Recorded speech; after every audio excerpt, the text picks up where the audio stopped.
Hello, Sarah. Your artworks are full of creatures, a mixture between human and animals.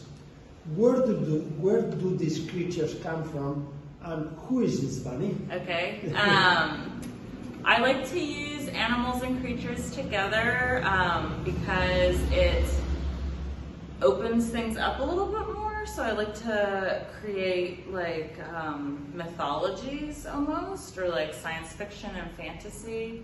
So for me, when I use I call them hybrid creatures, as part human, part animal.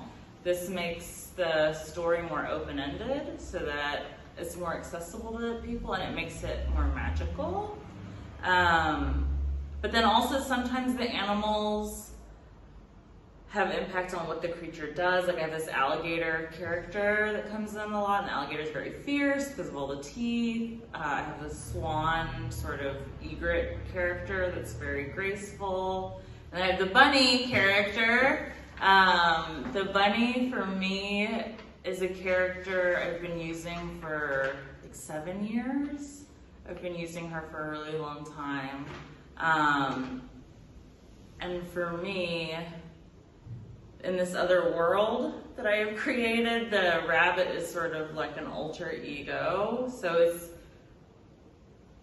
part of her is me, but then she's also much braver and louder, but also more trashy and sort of crazy. So she's like an anti-hero. And so I get to use her to process what's going on in the world around me through this bunny character. And I like that she's a bunny because the ears are very expressive.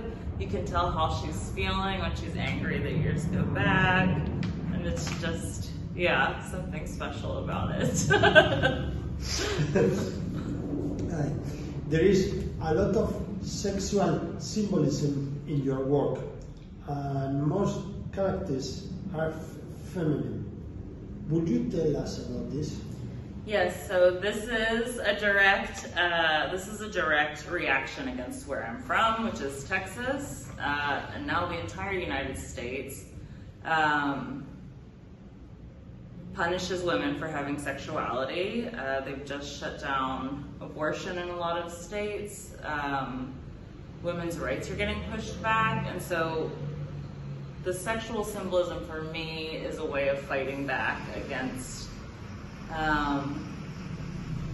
stripping women of their bodily autonomy. So like women should have control over what happens with their bodies.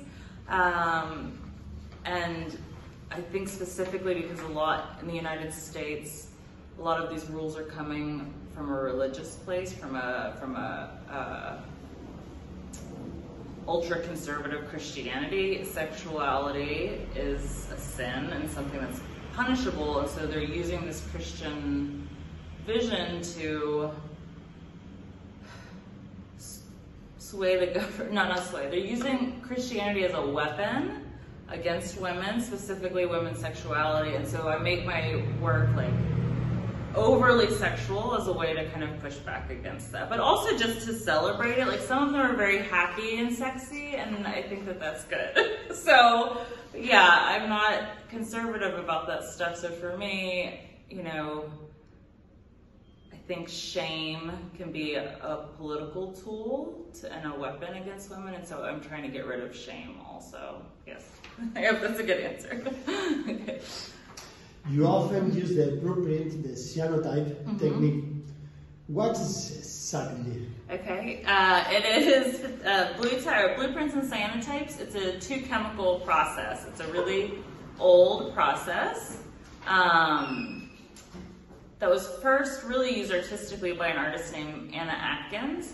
But the chemistry is potassium ferrocyanide and ferric ammonium citrate, and you mix them together and you paint them on any sort of absorbent surface. It can be paper, I like to use fabric, wood, and then the chemistry dries on the surface, and then you use the sun to process the image.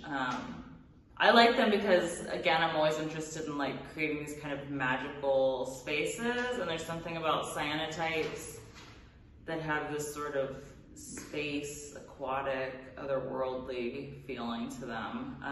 So that's why I use them a lot there.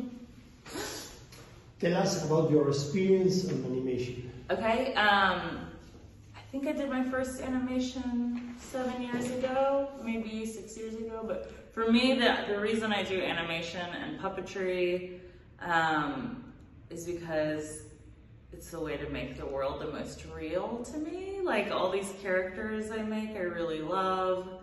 I'm very invested in their lives. And when I do animation and then get to project the animation in a really big space, it makes the world feel real to me. And I get to tell bigger stories with animation. The narratives can get more complex. So I've done stop motion animation, which is when you move the little pieces. I've done digital animation, that's all on the computer.